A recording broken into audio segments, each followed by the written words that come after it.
Mesdames, Messieurs, bonsoir et bienvenue à cette édition de la soirée dans le sommaire, fin du Forum national des femmes leaders du Bénin, organisé par le réseau African Women Leader Network. Les assises ont réuni les femmes leaders dans plusieurs domaines au plan national et international.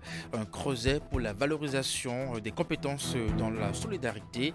Il a été placé sous le parrainage de la vice-présidente du Bénin.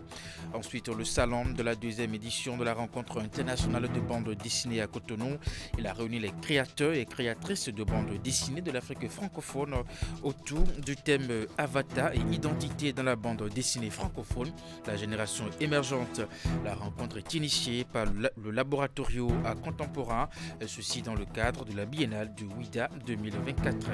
Et pour finir, l'Agence nationale d'identification des personnes a lancé la quinzaine de distribution des cartes biométriques sur l'ensemble du territoire national, une opération qui concerne les demandeurs ayant délaissé le 4 de 2020 à février 2024.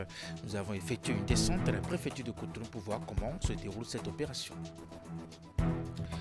Et voilà pour vous le sommaire de cette édition. À nouveau, bonsoir et bienvenue si vous nous rejoignez. Les informations statistiques des pays ouest africains et de certains pays de l'Afrique centrale seront plus fiables et harmonisées désormais.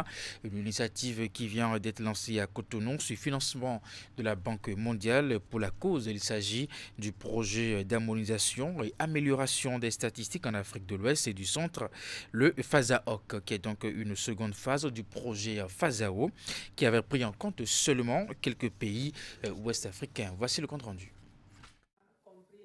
2 jours d'intenses travaux de réflexion sur le thème la masculinité positive au service de l'égalité du genre. Décliné en plusieurs discussions et un cours magistral donné par la vice-présidente du Bénin, cette première édition a permis aux participants de mieux connaître le réseau African Women Leaders Network, AWLIN, et surtout le rôle important des hommes comme alliés dans l'atteinte de ces objectifs.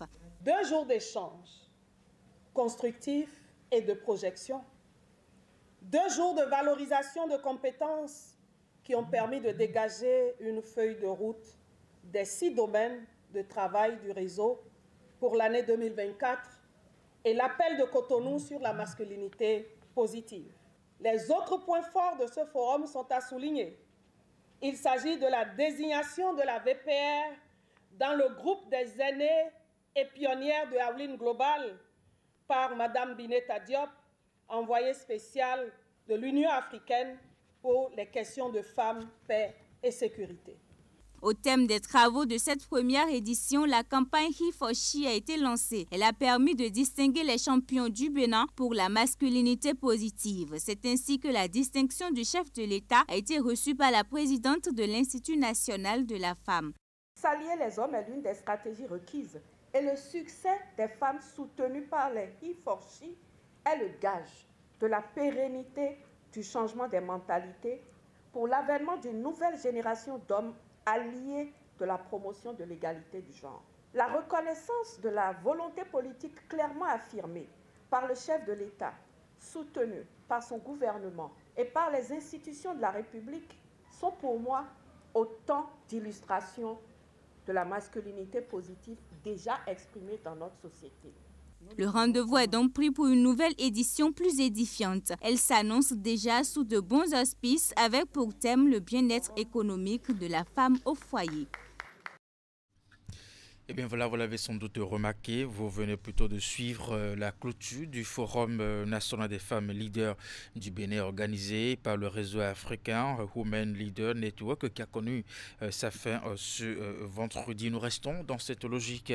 Les femmes du ministère du cadre de vie et des transports chargées du développement durable ne sont pas restées en marge de la célébration de la journée internationale des droits des femmes sur l'initiative de le département ministériel et du Millennium Challenge Corporation.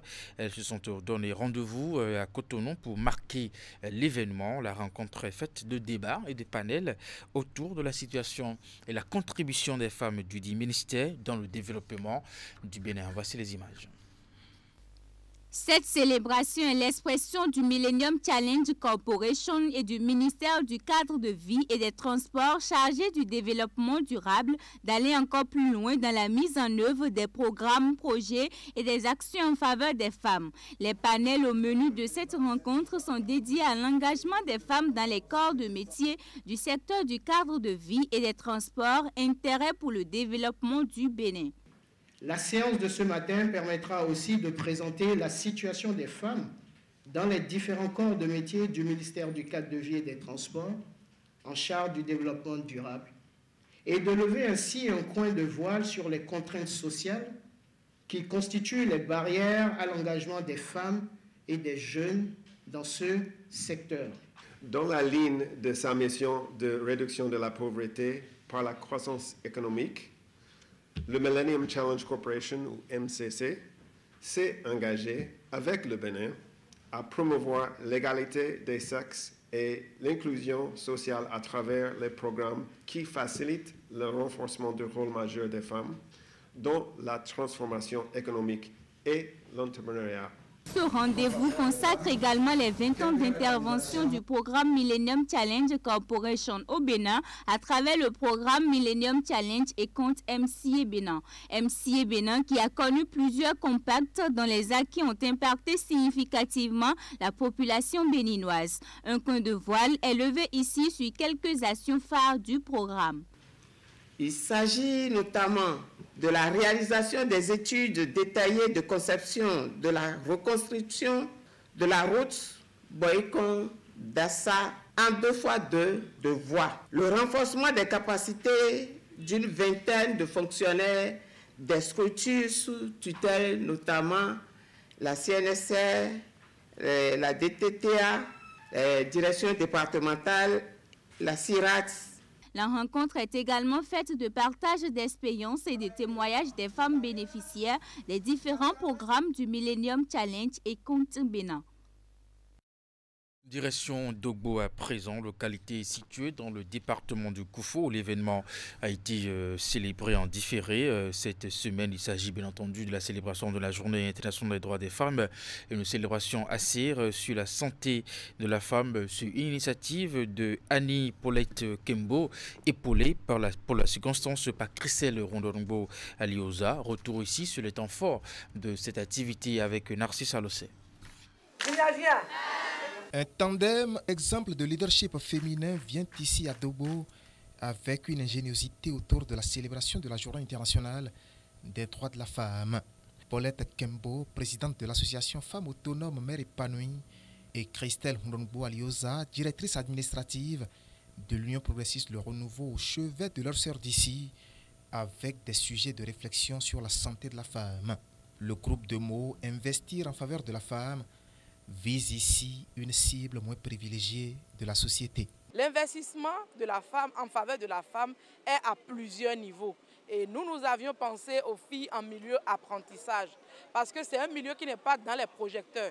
Les gens font des sensibilisations à l'endroit des élèves, mais les jeunes filles apprenties ne sont souvent pas prises en compte. Donc nous avions pensé prendre en compte ces jeunes filles-là pour les sensibiliser sur divers sujets concernant la femme. Divers sujets. Pour cette opération de sensibilisation, 3 communications ont meublé les échanges. Première chose, nous leur avions parlé du don de sang, les bienfaits du don de sang, pour qu'elles comprennent qu'en tant que jeunes filles, ayant 18 ans, elles ont la possibilité de se sauver elles-mêmes d'abord, de sauver leurs frères et sœurs et de sauver leurs parents. La deuxième chose, vous n'êtes pas sans savoir que l'hygiène menstruelle chez les filles aujourd'hui pose problème.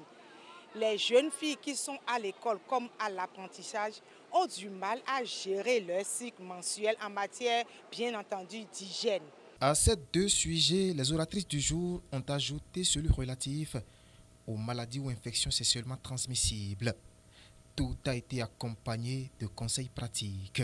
Conseil de mère, à savoir que dans notre société aujourd'hui, nous pensons que les jeunes filles, les femmes ont leur place et elles auront plus de place quand elles seront résolument au travail, le travail bien fait. Parce qu'elles sont la relève Aujourd'hui, nous sommes devant la scène. Demain, c'est elles qui seront là. Et il faudrait vraiment qu'elles pensent à leur avenir, qu'elles s'occupent vraiment de ce pourquoi elles sont allées dans les ateliers et que demain, elles pourront exercer. En somme, aider ces jeunes filles à mieux se planifier aujourd'hui pour assurer leur autonomie demain. Une opération à laquelle les patronnes des ateliers d'apprentissage ont été associées. Et derrière, il y a eu échange de présents. Un échantillon de couches jetables et des outils d'assainissement de cadre de vie au groupement de femmes et un portrait à la présidente d'honneur pour son passage ici. Le tout dans une ambiance des grands jours.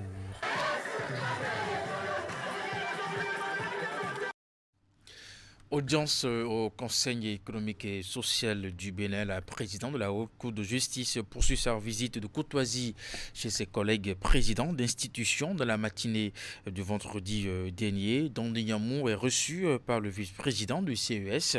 Les deux personnalités ont discuté de plusieurs sujets. Suivons ensemble les propos de Dondi Yamou, présidente de la Haute Cour de justice, à sa sortie d'audience.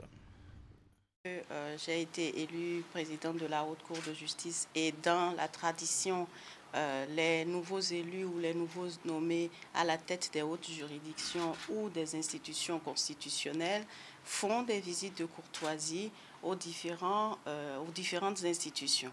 Donc, je fais cette visite de courtoisie au sein du Conseil économique et social et particulièrement au vice-président du Conseil économique et social qui m'a fait l'honneur, quand j'ai fait la passation de charge, d'être présent à mes côtés à Porto Novo, et aussi parce que le Conseil économique et social est le creuset des forces vives de la nation.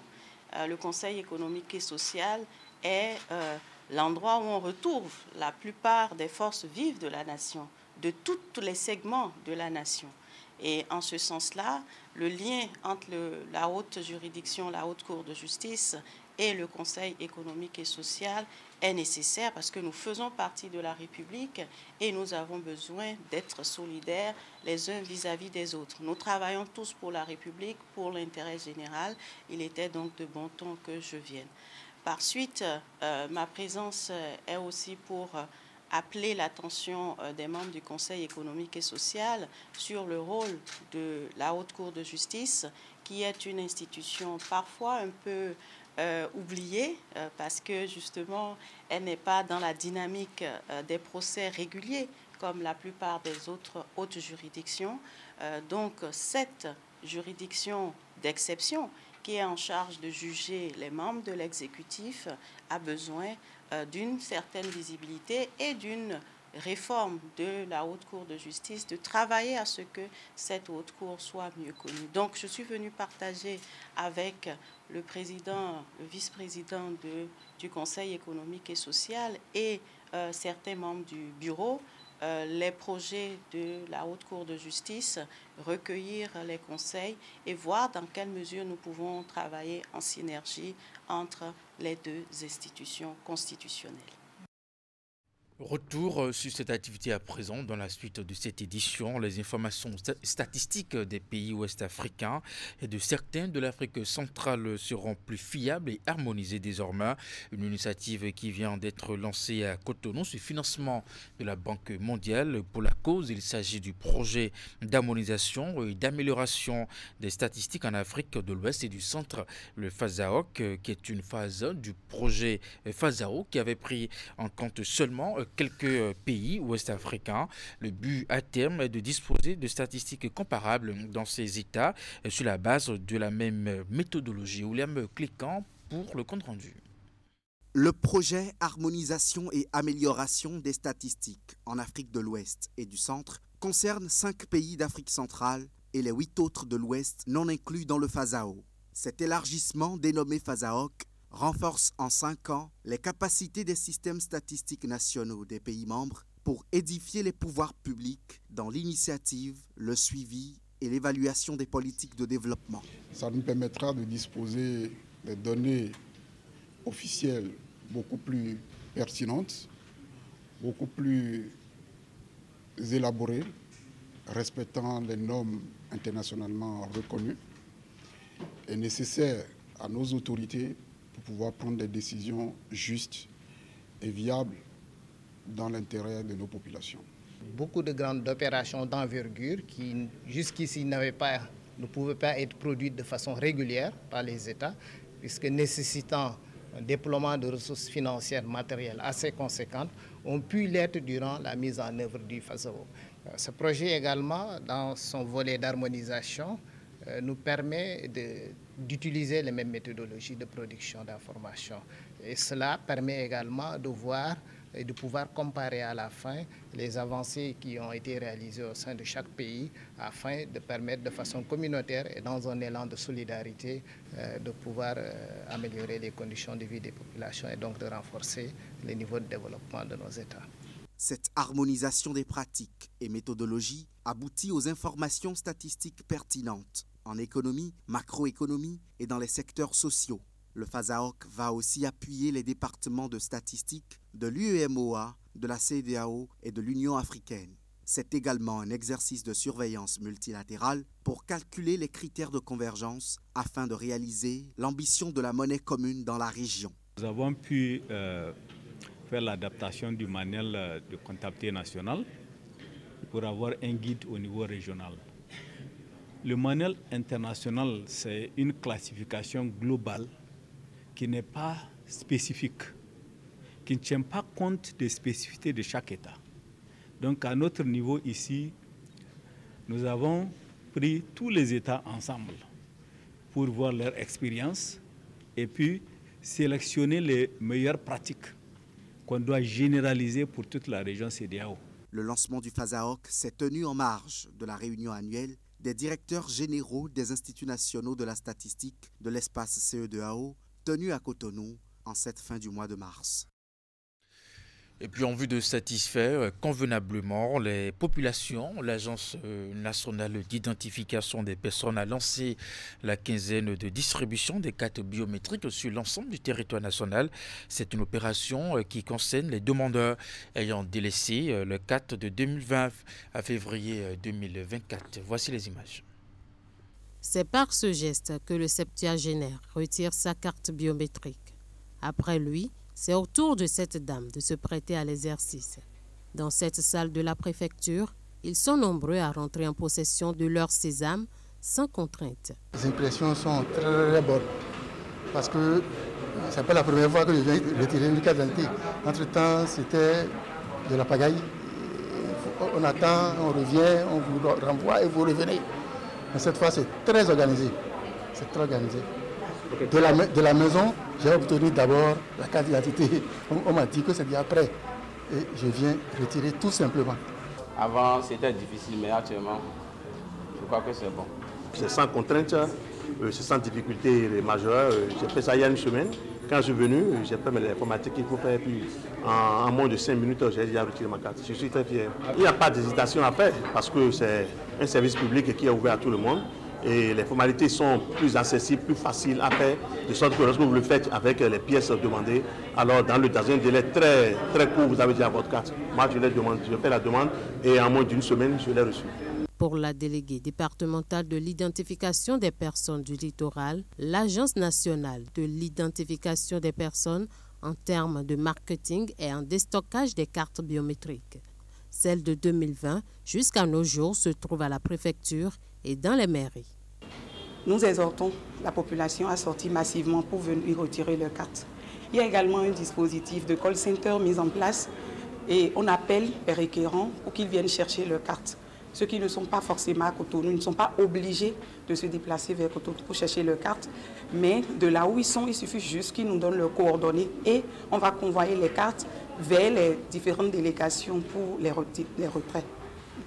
Au niveau des arrondissements, les unités communales pour l'identification des personnes, les chefs d'unité sont là et appellent au fur et à mesure les requérants dont les cartes sont déjà disponibles et ils passeront chercher. Cette opération est prévue pour se dérouler les jours ouvrables de 8h à 12h30 et de 14h à 17h30.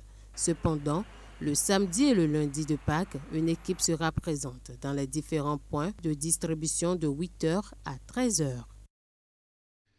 Le gouvernement du Bénin et l'UNESCO ont célébré en différé la journée internationale du souvenir des victimes de l'esclavage et de la traite transatlantique des esclaves. Cette célébration qui s'inscrit dans le cadre de l'appui technique du système des Nations Unies au comité de préfiguration musée de Ouidah. Elle s'est déroulée au centre culturel de rencontre internationale CCR John Smith à Ouidah. Voici les détails avec Candide Ronrinto et puis Henri Ganti. Nous célébrons la journée internationale des victimes de la traite négrière. Créer une liberté mondiale, lutter contre le racisme par la justice dans les sociétés et entre les nations. C'est le thème de la célébration de la journée internationale du souvenir des victimes de l'esclavage et de la traite transatlantique des esclaves de cette année. Cette cérémonie commémorative est l'occasion idéale pour accomplir non seulement un devoir de mémoire, mais aussi un devoir d'hommage aux victimes de cette page noire de l'histoire de l'humanité.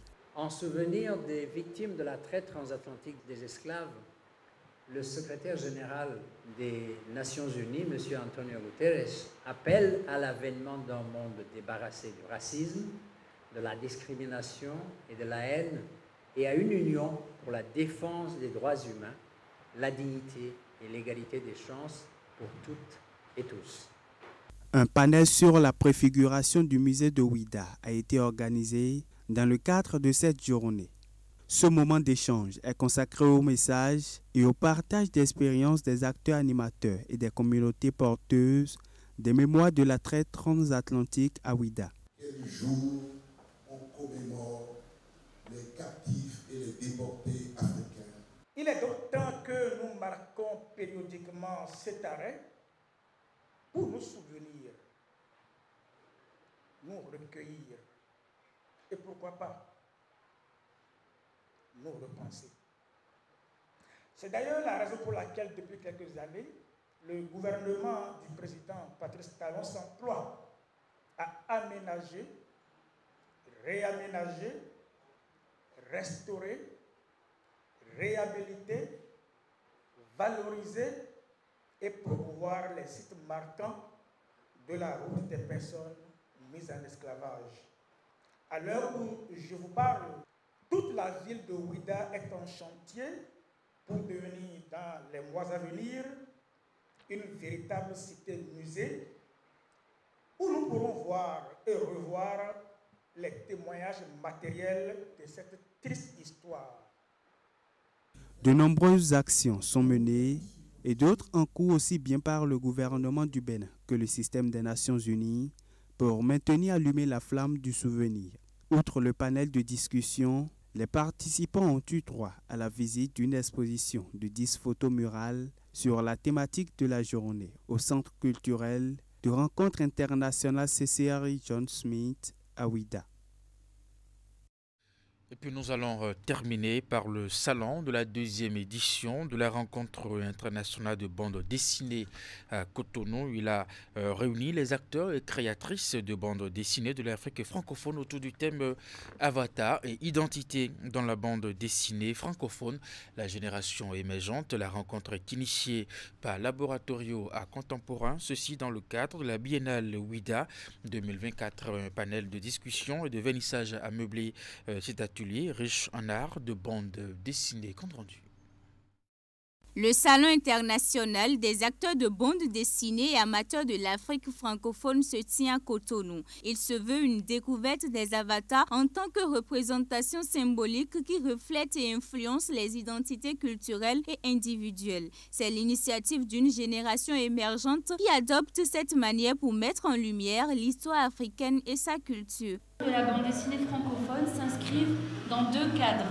D'une part, celui du projet ressources éducatives que pilote l'Institut français du Bénin. D'autre part, celui du mois de la francophonie. Ces derniers deux cadres répondent et dialoguent ensuite avec les multiples problématiques qui leur sont liées. Cette rencontre est un cadre d'échange, de partage d'expériences et de connaissances sur les avatars et identités de bande dessinée. Une conférence sur le thème imaginaire linguistique et francophonie dans la bande dessinée en Afrique francophone a été animée par Zinem Beldjenoul et Katemous James, toutes auteurs et dessinatrices de bande dessinée. Ce genre de festival nous réunit pas mal d'auteurs, pas mal de personnes autour d'une même langue, c'est-à-dire le français. Donc c'est une langue avec laquelle on a un rapport assez particulier, un rapport très fort, puisque ça nous permet de dépasser des frontières. Pour moi personnellement, ça me permet de faire de la bande dessinée, de raconter chez moi avec cette langue-là aux autres. Pour ma part, c'était les recherches sur l'histoire. On a principalement parlé de ce qu'était le roman graphique et pourquoi est-ce qu'on écrivait aussi en français. C'est aussi des témoignages parce que j'ai travaillé sur ma famille, donc c'était les gens qui sont encore vivants, mais aussi des témoignages des gens qui sont morts. Ce salon a été conduit par le laboratoire Art Contemporain et l'Institut français du Bénin avec le soutien de l'Agence française de développement. Il s'inscrit dans le cadre du projet Ressources éducatives Bénin et intégré au mois de la francophonie. Et c'est bien la fin de cette édition, Madame, Monsieur. Merci de l'avoir suivi, de votre fidélité. Bonne suite des programmes sur Canal 3 Télévision. À très bientôt et passez une très bonne soirée.